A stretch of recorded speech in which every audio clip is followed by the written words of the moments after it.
Alemana. Clínica de Especialidades Adolfo Kolping. Hospital Corazón de Jesús. Alpura.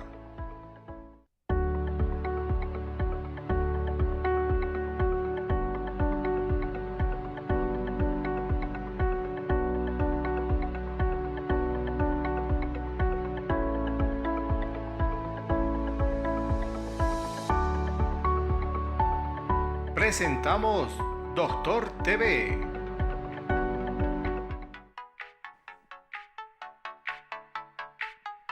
Muy buenas noches y bienvenidos. Ya comienza su programa Doctor TV, programa 560 en este lunes 2 de julio por Televisión Universitaria, La Nueva Imagen.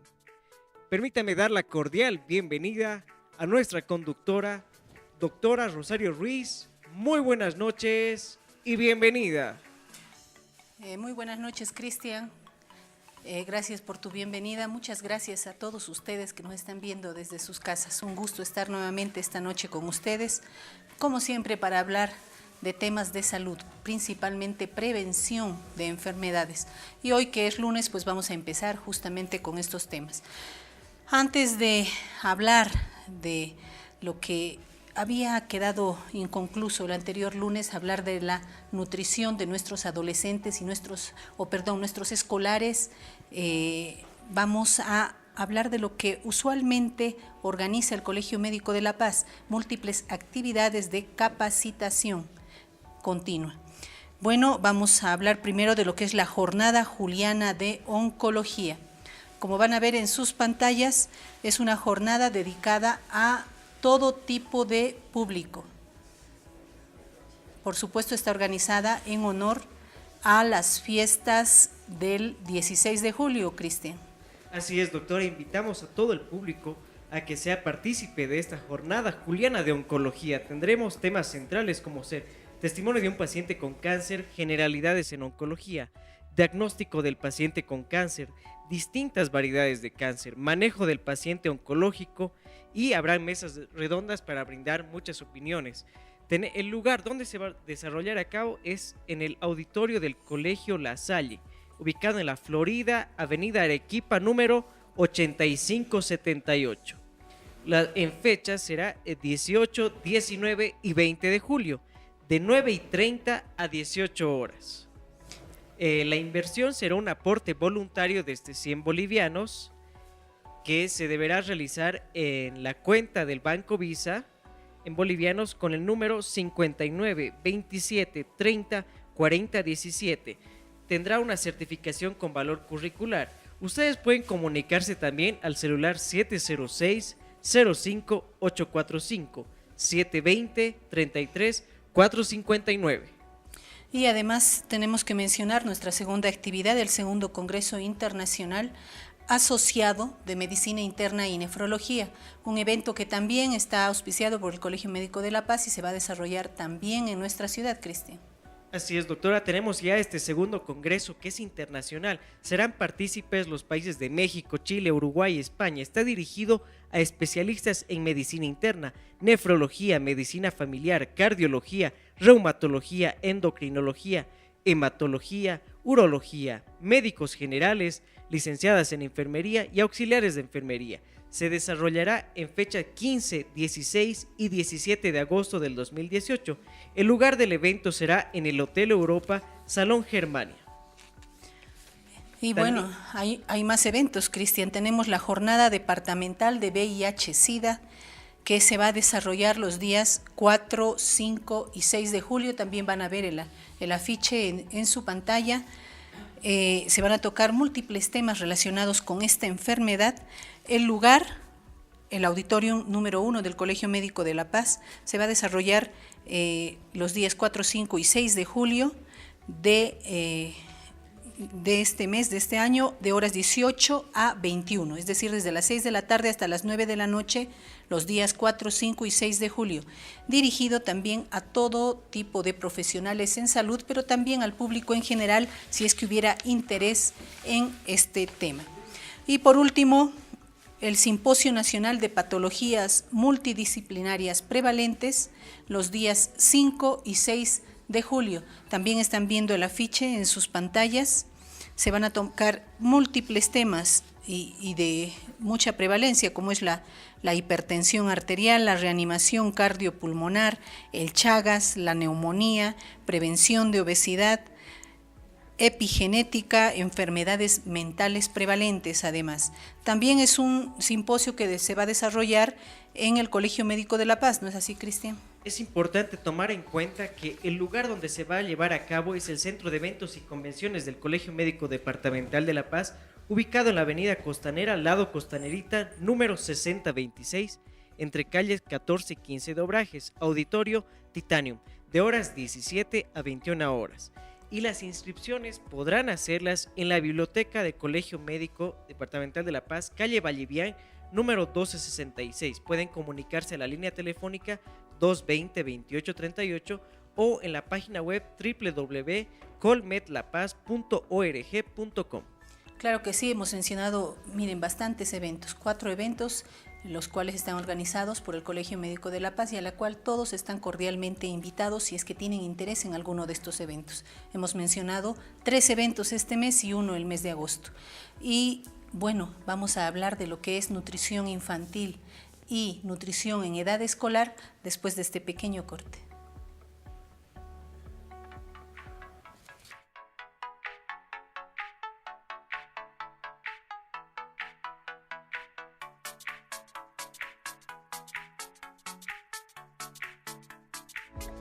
Ya vuelve Doctor TV. Clínica Alemana, salud para todos. Atención en las especialidades de reproducción asistida, tomografía helicoidal, fluorotomografía en tiempo real, hemodinamia, pediatría, maternidad, terapia intensiva y neonatal, cuidados intermedios, cirugía, cardiología y servicio de emergencia a las 24 horas. En nuestras instalaciones con 3 tipos de internación individual, habitaciones regulares, semi-suite, suite status. Clínica Alemana, salud para todos. Avenida 6 de agosto, 2821, San Jorge.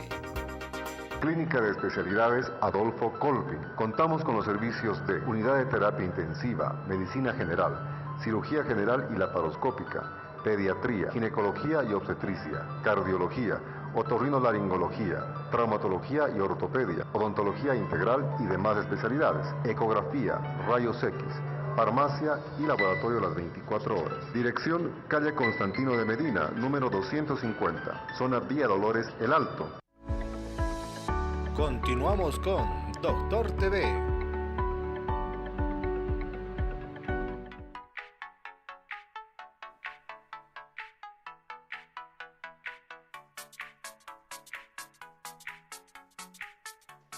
Y bueno, acaban de ver ahí en sus pantallas las diferentes redes a las cuales ustedes pueden acudir. Si tienen interés de volver a escuchar alguno de los temas que hemos tocado en el programa, pues pueden estar en Face o en YouTube con facilidad. Tenemos que hablar de un tema que había quedado inconcluso el día lunes anterior. Vamos a hablar de lo que es nutrición infantil y nutrición, además vamos a añadir nutrición en el escolar. Para ello tengo la grata visita a mi derecha de la licenciada Eliana Álvarez y a mi izquierda la licenciada Gabriela Coronel. Ambas son nutricionistas especializadas en la parte pediátrica. Bienvenidas nuevamente, muy buenas noches. Muchas gracias. Buenas noches, licenciada Coronel. Nos han traído una serie de productos que tenemos en la mesa porque vamos a hablar de lo que es la curva alimentaria. ¿Qué es la curva alimentaria? Así es. Bueno, muy buenas noches y gracias por la invitación. Bueno, queremos representar a nuestros queridos papás que la alimentación de los niños es realmente muy importante y conocer los alimentos es esencial. Como vemos acá en la mesa, queremos representar lo que es el arco de la alimentación, que son los diferentes alimentos que constituyen nuestra alimentación, ¿no? Y ahora voy a empezar con lo que son las proteínas, el aporte de proteínas en los niños, ¿no? Que podemos tener de 2 tipos, que es el origen animal y de origen vegetal, ¿no? Acá tenemos las leches, que son fuente de proteína animal, y lo que son el queso, el huevo, que son de origen animal, ¿no?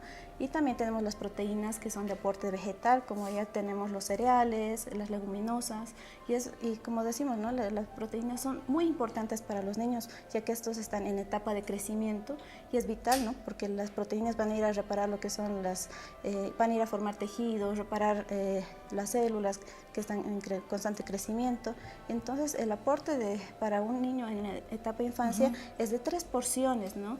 Y en cada día se puede variar, no es que decir que tiene que tomar 3 vasos de leche al día y cubre su requerimiento de proteínas, sino que también tiene que consumir, si no es leche, una porción de carne, o podemos hacer una mezcla vegetal en la casa, que puede ser una mezcla ideal, por ejemplo, un cereal y una leguminosa, un arroz y con porotos, ¿no?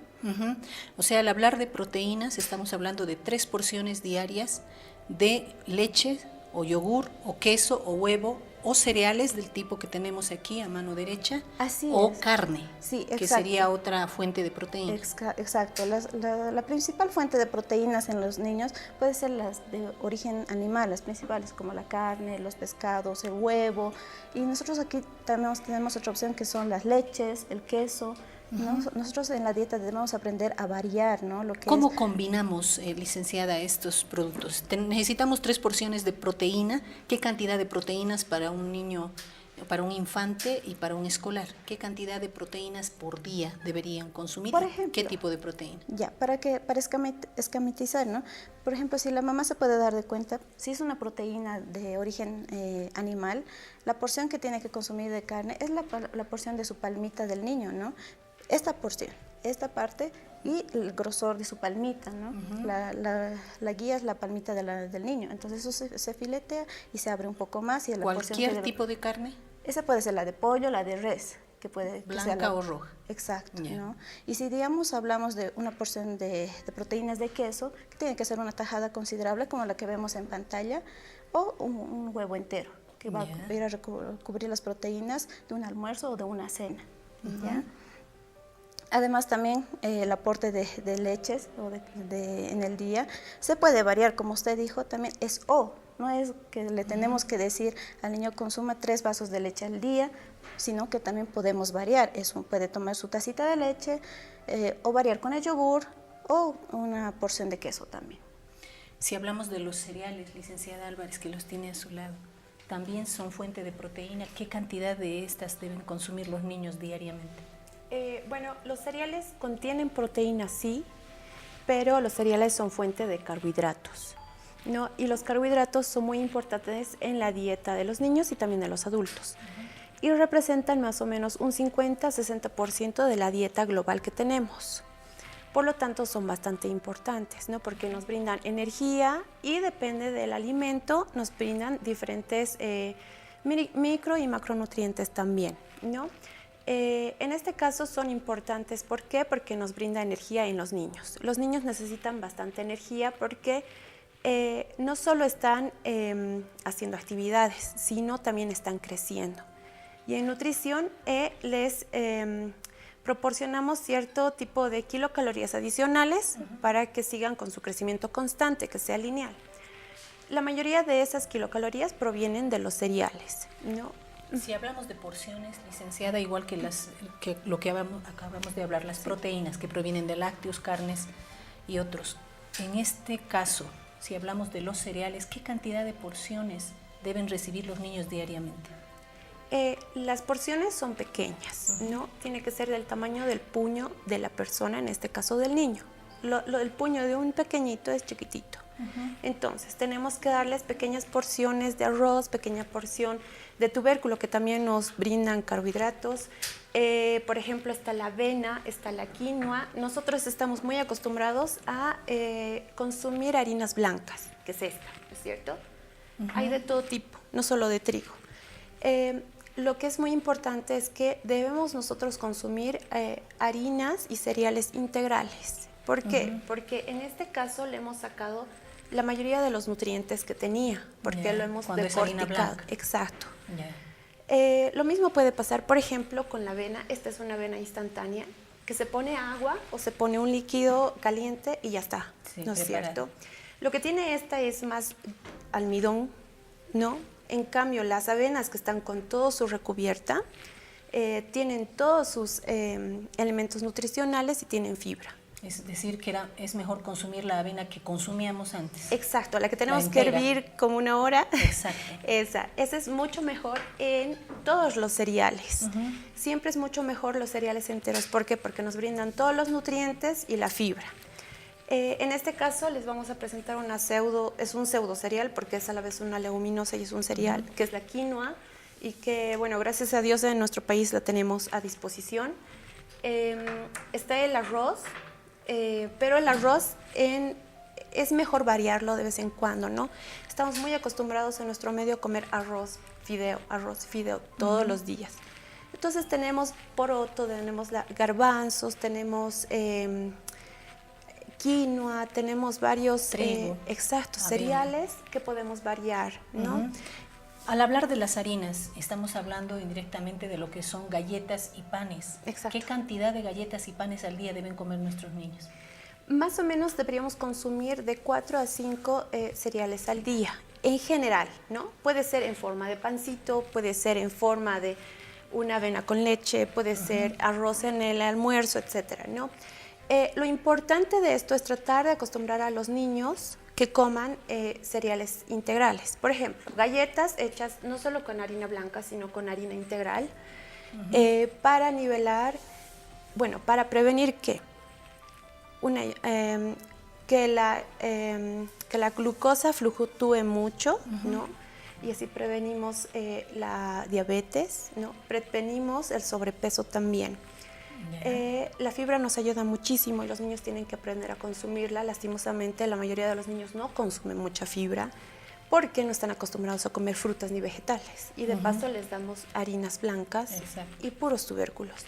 Entonces es bastante importante que si compramos en la casa galletitas, queques, cualquier otro producto proveniente de las harinas, que sean de harinas integrales. Sí se puede consumir, la harina blanca no es totalmente mala, sino hay que variar y equilibrar en la dieta, como decía la nutricionista. Combinar los productos. Exacto. ¿No es cierto? Cristian, tenemos que invitar a los televidentes a que nos llamen. Así es, doctora, tenemos ya la línea telefónica abierta, el número es 244-3413 para que nuestros televidentes puedan hacer sus consultas correspondientes al tema de nutrición. Licenciada Coronel, tenemos ahí legumbres. ¿Qué hacemos con las legumbres? ¿Qué cantidad de porciones deben consumir nuestros niños? Ya, las legumbres están dentro de del grupo de los cereales, como lo explicó la licenciada Eliana. Generalmente las legumbres y los cereales son el puñito de los niños en cantidad, ¿no? Pero hablando de lo que son frutas y verduras, la cantidad tiene que ser 5 porciones al día, entre frutas y verduras. 3 son de frutas, 2 porciones de verduras.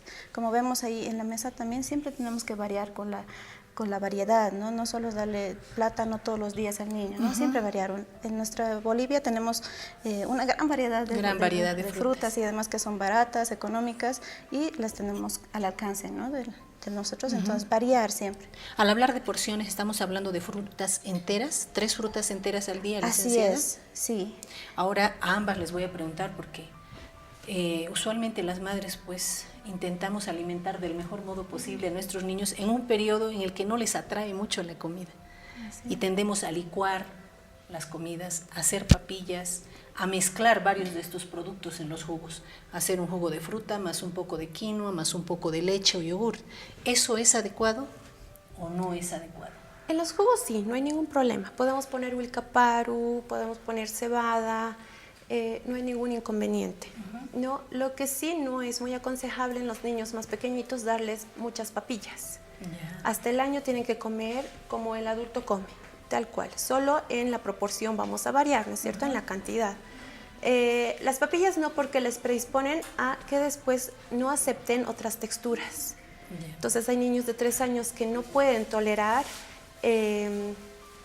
una carne bien tostada o una papa frita o un platanito frito. Entonces sí necesitamos que los niños aprendan a comer diferentes texturas para que se alimenten de mejor manera, para brindarles diferentes tipos de presentaciones de comida.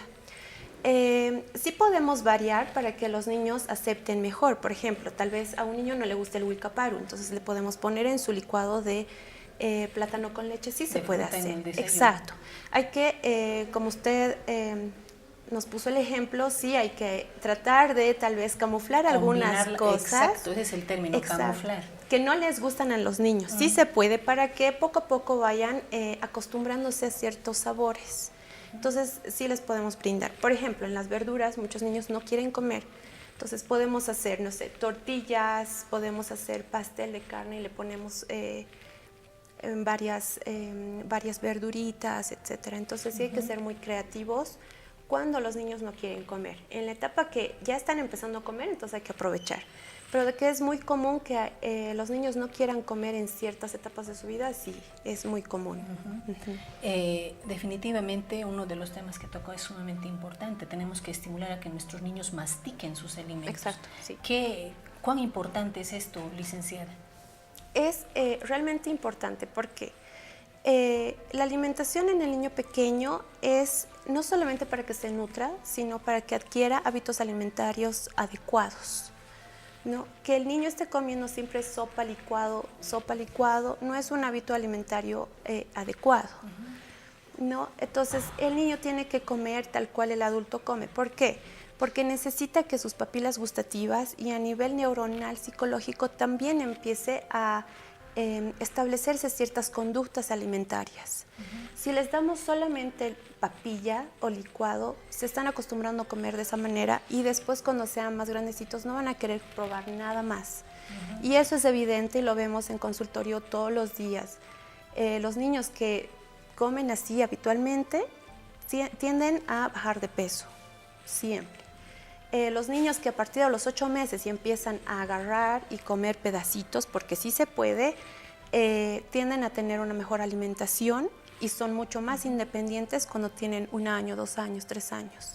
Lo ideal es que el niño a partir de los 18 meses coma solo y que su mamá también coma sola. Vemos niños de 3 años que les seguimos dando con cucharita, les seguimos. Entonces, eso no es adecuado a nivel psicológico y a nivel hábitos alimentarios saludables, que es parte de la higiene alimentaria también. Claro. Licenciada Coronel, definitivamente la alimentación de un niño de estas edades que estamos hablando, del escolar y del infante, depende netamente de los adultos. Y si los hábitos alimentarios en los adultos no son buenos, por supuesto se lo transmite al niño. Y por eso hoy día hemos querido intentar explicar por qué un niño debe comer bien. ¿Qué hacemos con la famosa comida chatarra? Claro que son sabrosas, pero usualmente es lo que le gusta últimamente a los niños, lo que hablábamos el anterior lunes, las alitas famosas. Ahora están de moda las alitas, las hamburguesas y los pollos. ¿Qué hacemos con los niños? Porque si los ponemos a comparar esos productos versus estos, quizás prefieran la comida chatarra. Pero lamentablemente quien se las ofrece es siempre el adulto. ¿Qué hacemos con la comida chatarra? ¿Es conveniente o no darle a nuestros niños esta comida? Así es, bueno, tenemos que partir siempre de que los niños hasta los 5 años de edad crean sus hábitos alimenticios, crean sus gustos, ¿no? Entonces depende de los papás dar el ejemplo, de enseñarles a los niños que deben consumir saludable, presentarles a los alimentos, decirles y enseñarles. Los niños a partir de los 1 año y medio, 2 años, ya entienden. Si les dices, esta zanahoria tiene vitaminas, te va a ayudar a crecer, a que seas fuerte, les damos mensajes buenos de lo que es una alimentación saludable. Los niños entienden y como entienden, consumen, ¿no? Si los papás en casa comemos nuestro pollo frito, con nuestras papas fritas, y al niño le decimos, come tu ensalada, ¿te hace bien? El niño no lo va a hacer, porque el papá o la mamá no lo hace. Claro. Si le damos agüita al niño, que tiene que consumir, el consumo de agua es importante en el niño, y el papá está con la Coca-Cola, yo estoy con mi Coca-Cola o con mi gaseosa, entonces no es un buen ejemplo. Los niños van a seguir el ejemplo de los papás. Ahora, ha tocado un punto sumamente importante, y no quiero que nos olvidemos, licenciada Álvarez. Respecto al agua, el consumo de agua, ¿qué cantidad de agua debe consumir un niño? Y si es conveniente, si se puede comparar el agua con una bebida gaseosa o un hervido que le llamamos normalmente en nuestro medio. Sí. ¿Es lo adecuado? ¿Es comparable? Bueno, lo podemos comparar, pero no son extremos totalmente diferentes, ¿no? El agua que nos ayuda a hidratarnos y a mantener un equilibrio hidroelectrolítico. Eso nos ayuda a que el organismo funcione adecuadamente. ¿Qué es lo que hacen las bebidas gaseosas? Y lastimosamente vemos que niños más chiquititos están empezando a tomar y les dan en sus biberones. Una bebida gaseosa tiene como fundamentalmente bueno, no son alimentos, dos productos, que es el azúcar y el sodio, ¿no? En un vasito de azúcar cumple el requerimiento de casi 2 días para un niño de azúcar. De hidratos de carbono, porque los hidratos de carbono también son azúcares, pero son azúcares complejos y son azúcares que tienen nutrientes. El azúcar simple es el azúcar que conocemos. ¿Eso qué nos hace? Nos predispone a tener problemas posteriores como diabetes, problemas metabólicos, problemas renales, etc. Por ejemplo, los problemas renales tienen que ver con el sodio que tiene las sodas, ¿no es cierto? Tiene exagerada cantidad de sodio, son nocivas, sí. Yo recuerdo que cuando yo era niña, generalmente tomábamos soda, pues los fines de semana y eso, tal vez en algún acontecimiento. ¿Qué es lo ideal, no? La prohibición en la nutrición no va de la mano, porque es algo incoherente prohibir totalmente un alimento. Lo que tienen que hacer los papás es enseñar que ciertos alimentos, bueno, no son alimentos, ciertos productos no son adecuados para los niños. Por lo tanto, se consume muy rara vez, en algunas ocasiones. ¿Cantidad de agua, licenciada? La cantidad adecuada va a variar, depende de la edad y la actividad del niño. Tiene que ser sí agua, no está ahí incluido la sopita, ni el tecito, ni los herviditos, ¿no? Los herviditos igual tienen azúcar. Obviamente es que es mucho mejor que una soda, pero siempre el agua. En un niño más o menos de 10 años, aproximadamente es 1 litro 300 miligramos, porque se calcula dependiendo, como le digo, del peso, de la edad, de la actividad. Pero al menos 1 litro al día deben beber. Al menos, sí. Y en el transcurso del día. No quiere decir que en la mañana o en una hora nos acabemos 1 litro. Tiene que ser paulatinamente y de a poquito, sí. Bueno, para recalcar, en el caso de los infantes, de los bebitos, solo a partir de los 6 meses se les brinda agua. Antes no, porque es ya algo peligrosito, porque antes solo toman leche materna, claro, con lo que se le da el agua, los nutrientes y demás, solamente eso. Pero sí es bastante importante el agua en los niños y en realidad en todas las personas. Licenciada Coronel, algo que les gusta mucho a los niños, ¿qué hacemos con los dulces y las golosinas? ¿Es conveniente qué cantidad al día o a la semana deben consumir? Sí, en nuestro arco de la alimentación hay una parte muy chiquita que son los azúcares y dentro de los azúcares están las golosinas, ¿no? Están dentro de nuestro arco de la alimentación, pero deben ser mínimas, ¿no? Todo lo que son chocolates, dulces, es eventual, no es diario, ¿no? Porque tiene un gran aporte de azúcar y como mencionamos, eso hace daño a la salud, predispone al niño a diversas enfermedades. Bueno, para acoplar, a los niños se les puede dar azúcar a partir de los 2 años, solamente a partir de los 2 años, que es recomendación de la OMS y del Ministerio también, ¿no es cierto? ¿Por qué? Porque el azúcar son kilocalorías vacías que no nos brindan nada bueno. Sí tenemos que consumir azúcares simples, por ejemplo la fructosa que está en las frutas, que es parte de los carbohidratos que habíamos hablado, que habíamos dicho que es un 50-60% de la alimentación, de los cuales podemos sacar azúcares simples que son más o menos un 10 o un 7% dependiendo. ¿Eso a cuánto equivale? Más o menos en un niño de 5 a 10 años, como unas 3 cucharadas de azúcar simple. Entonces, si les vamos a dar leche sin azúcar porque no necesita. Si van a tomar tecito, que es mejor evitar, ¿no es cierto? Porque no es algo saludable, o cualquier otro producto, les podemos dar con pequeñas cantidades de azúcar. Si más o menos va a consumir 3 cucharadas de azúcar en el día, podemos dar 1,5 cucharadas, dependiendo de la edad. Los niños más chiquititos no deberían consumir azúcares simples. Sí pueden consumir algunos dulcecitos de vez en cuando, pero no es lo ideal, ¿no? Hay que enseñarles siempre que de vez en cuando se puede comer algunas cosas, pero se debe comer lo que hay en casa. ¿Cuándo el niño consume más dulces? Cuando en la casa hay dulces. Claro. ¿no? Entonces, cuando el niño ya O trata... cuando les damos el dinero para que lo compre. Exacto. Entonces, para cuando llegue la edad de que el niño pueda ir a la tienda o pueda ir al colegio y comprar lo que él quiera, entonces él ya tiene que aprender a qué es bueno para él. Entonces, le podemos dar una manzana y un yogur y tal vez se puede comprar un chocolatito o algo, pero que sea pequeño, ¿no? Generalmente venden bolsas grandes de golosinas. Hay que comprarlas pequeñas. Exacto. Y que es muy importante que los padres aprendan a leer las etiquetas de los productos, para que los niños también aprendan a leer. Tenemos una llamada, licenciada. Charec División, especializada en restaurar nuestra visión, 240-224-8350. Tenemos a la señora Heredia de Alto Miraflores. Señora Heredia, buenas noches, bienvenida. Buenas noches. ¿Cuál es su consulta? Díganos. Tengo un niño de 10 meses y toma leche NAN y se estriñe. Quiero saber qué es lo que le puedo dar a mi hijito. Ya, 6 meses y toma leche NAN. Ya, bueno, Se está estreñiendo mucho. así es. Generalmente el estreñimiento en esta etapa, que son chiquititos, ¿no? Viene de la proteína y del tipo de proteína y del tipo de carbohidrato que tiene la leche, ¿no? Lo ideal sería, ¿no?, que continúe con les recomiendo que continúe con la lactancia materna, que es lo ideal, y si no, probar también con otra leche, ¿no?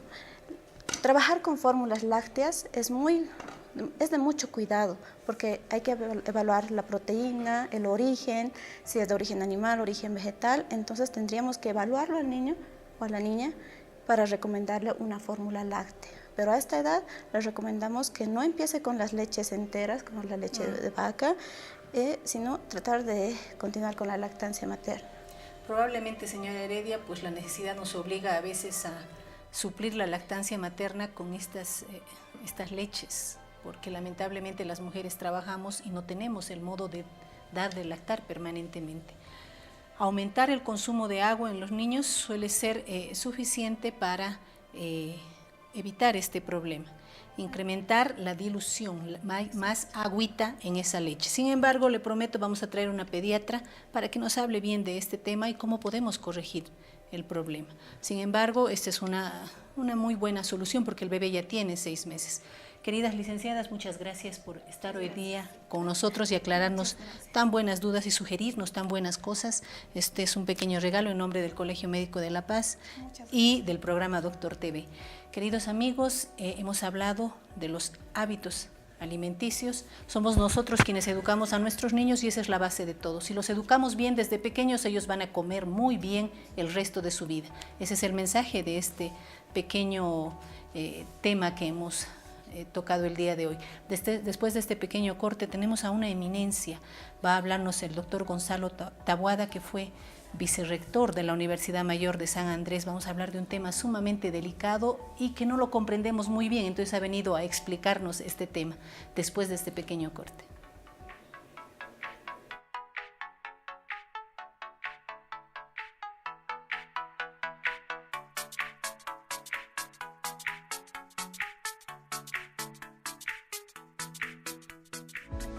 Ya vuelve Doctor TV. Clínica Alemana, salud para todos. Atención en las especialidades de reproducción asistida, tomografía helicoidal, fluorotomografía en tiempo real, hemodinamia, pediatría, maternidad, terapia intensiva y neonatal, cuidados intermedios, cirugía, cardiología y servicio de emergencia a las 24 horas. En nuestras instalaciones con 3 tipos de internación individual, habitaciones regulares, semi-suite, suite status. Clínica Alemana, salud para todos. Avenida 6 de agosto, 2821, San Jorge. Hospital Corazón de Jesús, 27 años de experiencia. Buscamos la excelencia y la calidad de atención. Médicos especialistas presenciales en emergencias, terapia intensiva, intermedia, pediátrica, cirugía general, anestesiología, pediatría y ginecología. Un equipo humano comprometido, capaz de resolver enfermedades complejas en traumatología, odontología, medicina interna, urología, neurocirugía y fisioterapia. Apoyados en el diagnóstico con tomografía, rayos X, laboratorio, farmacia y ambulancia a las 24 horas. Hospital Corazón de Jesús, siempre velando por la salud de nuestros pacientes. Estamos ubicados en la ciudad del Alto, zona El Quenco, entrando por la zona franca. Teléfonos 285-0701. Continuamos con Doctor TV.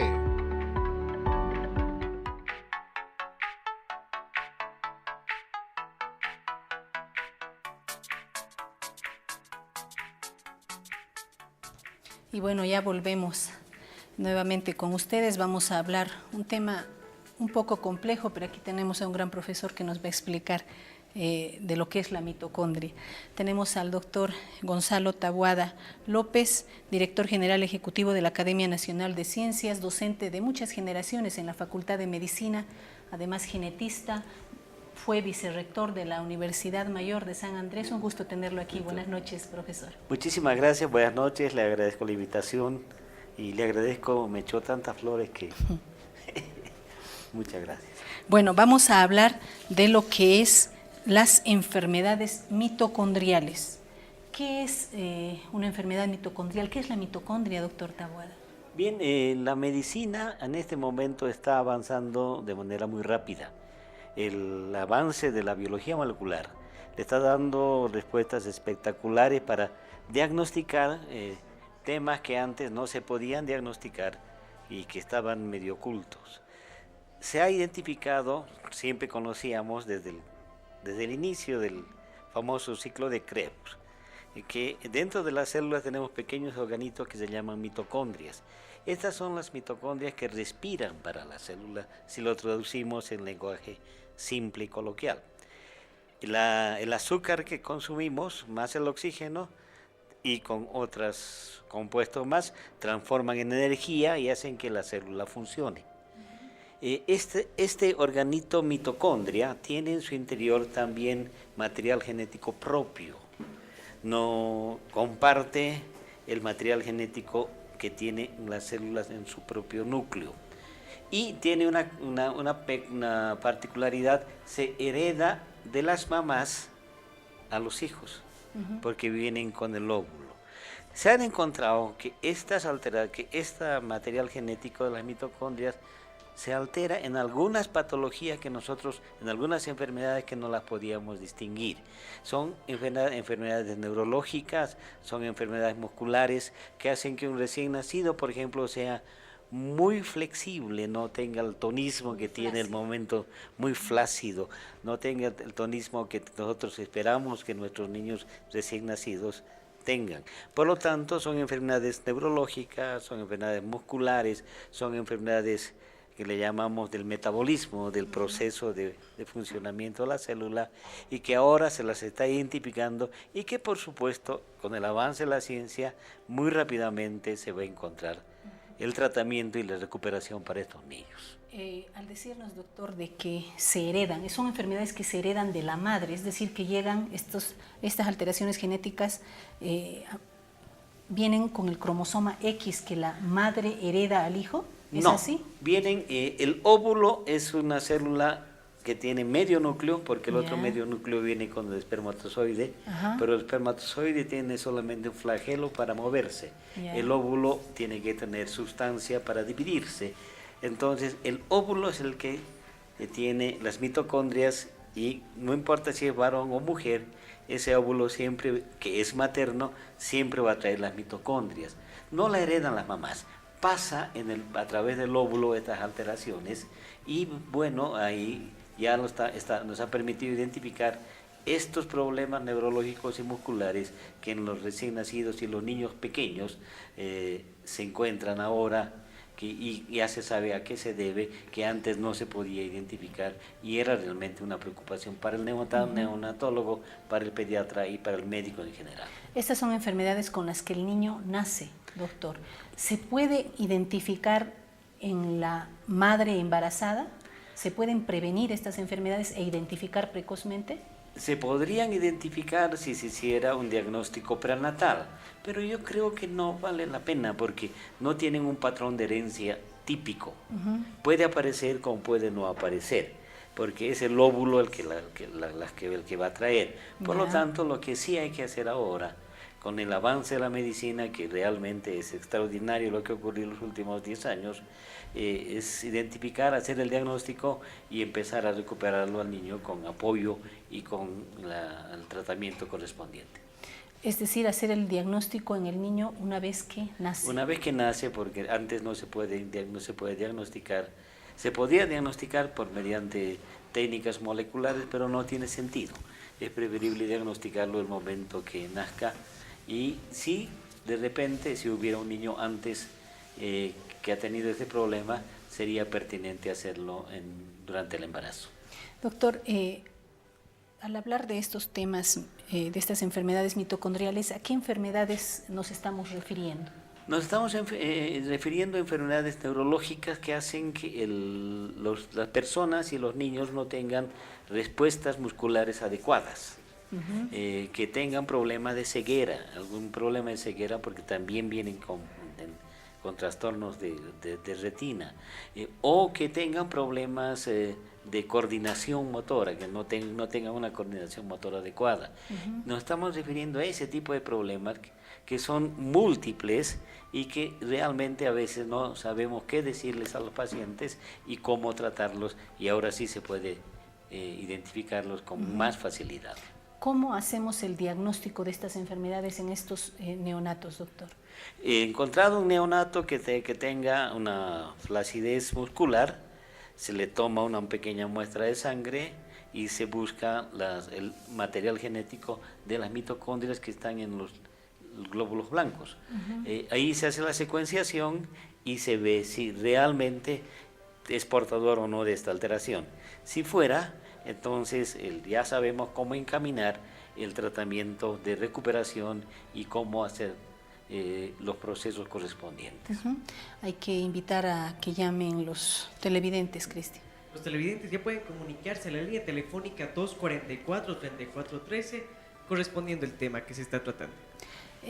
Es decir, doctor Taboada, si notamos algo raro en estos niños, ¿debemos acudir con el neonatólogo o es que estos datos se identifican de inmediato que este niño nace?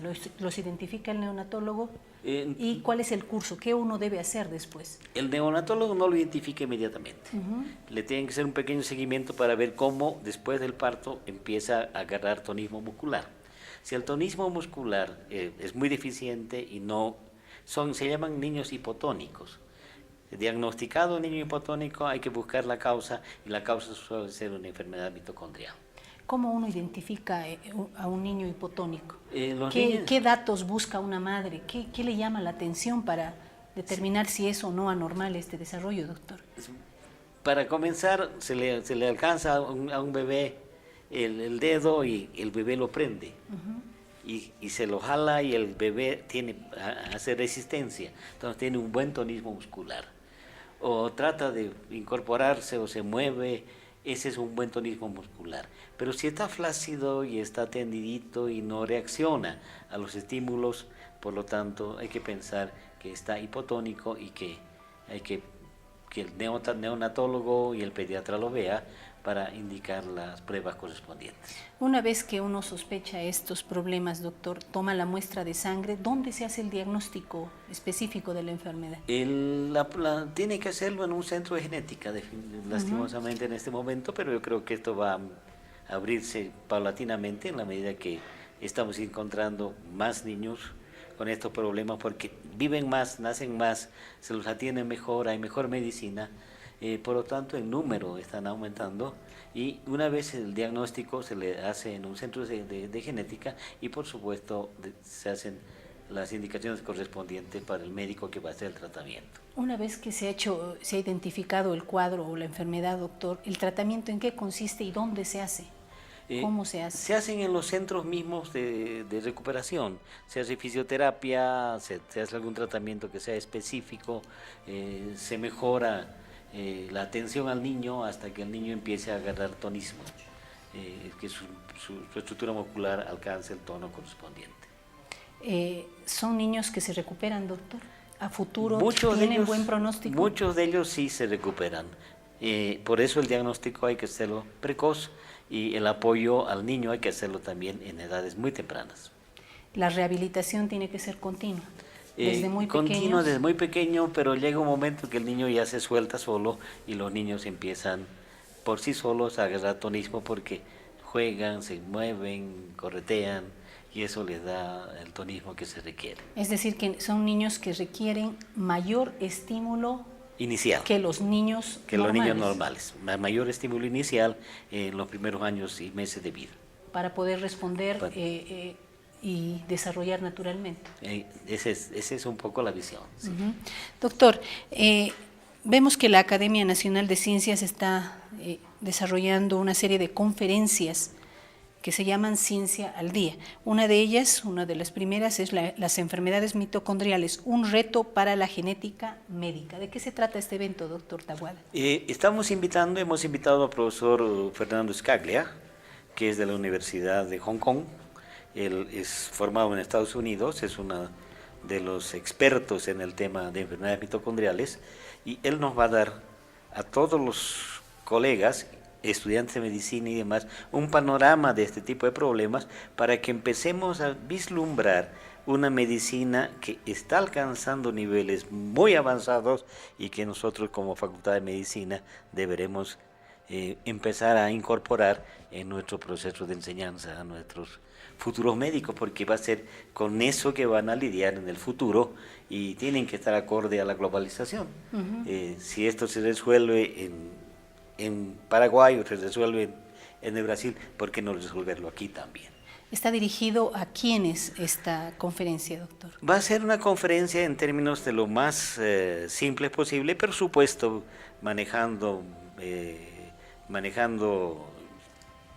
la terminología médica, pero está dirigida a médicos, pediatras, neonatólogos, médicos en general, principalmente estudiantes de medicina, para mostrarles una visión diferente de lo que debe ser la medicina con lo que ellos van a lidiar en cuanto se vayan a graduar de aquí a muy pocos años. Y quizás en ellos también estimular la capacitación en esta parte, doctor, esta parte de la genética.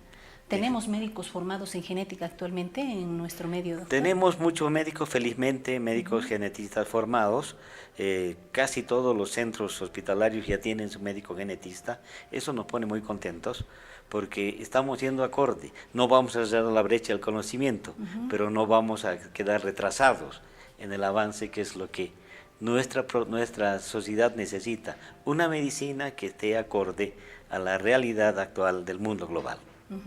Y doctor, tenemos a los médicos. ¿Hay institutos o entidades que están elaborando este tipo de pruebas diagnósticas? Sí, lo estamos haciendo nosotros en parte, pero ahora con un mundo tan abierto y tan conectado, tan rápidamente, nosotros trabajamos con otros centros que están en Estados Unidos, Europa, ahora con Hong Kong, que es un centro de alta capacidad de investigación, y tenemos la posibilidad, además de que nuestros recién nacidos o nuestros médicos recién graduados puedan, si buscan esta capacitación, la encuentren también con facilidad. Doctor, ¿dónde se va a desarrollar esta conferencia? ¿Cuándo?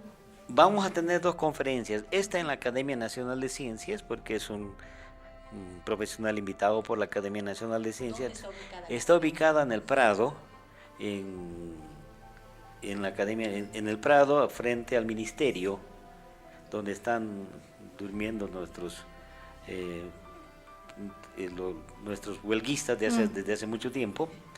En el Prado ahí va a ser de 5 a 7 de la noche, y va a haber otra conferencia para la Facultad de Medicina en el piso 13 de nuestro predio allá en Miraflores, el día jueves a las 9 de la mañana. Pero este en particular es importante porque hemos abierto para todas las facultades de medicina de todas las universidades de La Paz, sin cerrarle a nadie, para que vean cómo deben buscar ahora el proceso de formación como médicos para ser médicos eficientes a muy corto plazo. Les recordamos el día 4 de julio, a horas 17, en el Salón Auditorio de la Academia Nacional de Ciencias, Avenida 16 de Julio, Prado. ¿El ingreso es libre, doctor, o tiene algún costo para la gente que tiene interés en acudir? El ingreso es libre y en la Facultad de Medicina vamos a certificarles a los miembros de la Facultad de Medicina, docentes y estudiantes, y el momento del salir de la conferencia ya van a tener su certificado. Pero es un ingreso libre para que vengan todos los estudiantes de medicina de todo de toda la ciudad de La Paz. El 4 de julio va a ser en el Prado. En el Prado, la facultad. el 5 de julio a las 9 de la mañana. 9 de la mañana. Doctor Taboada, muchísimas gracias por actualizarnos en el tema, por aprender algo un poquito difícil. Espero también nuestros televidentes hayan comprendido. Es algo que tenemos que aprenderlo porque hay que saber diagnosticarlo precozmente. Todo aquello que se diagnostica tempranamente pues tiende a solucionarse favorablemente y eso es lo que tenemos que aprender. Doctor Taboada, un pequeño presente en nombre del Colegio Médico de La Paz y del programa Doctor TV, que como ve también está en el canal universitario de la Universidad Mayor de San Andrés. Ha sido un placer tenerlo hoy día, profesor. Ojalá no sea la última vez. Yo le agradezco que me haya invitado.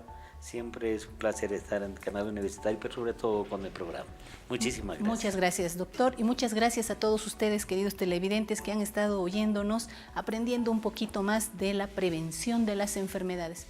Ha sido, como siempre, un gusto estar con ustedes y los esperamos nuevamente el día miércoles en este mismo horario, a las 7 de la noche. Muy buenas noches.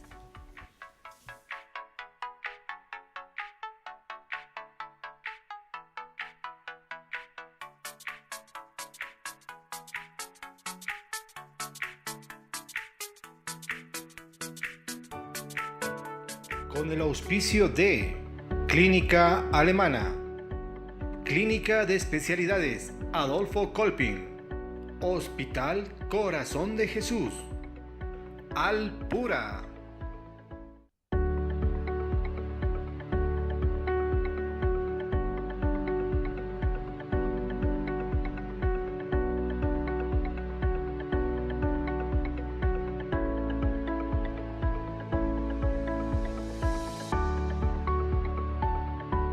Hemos presentado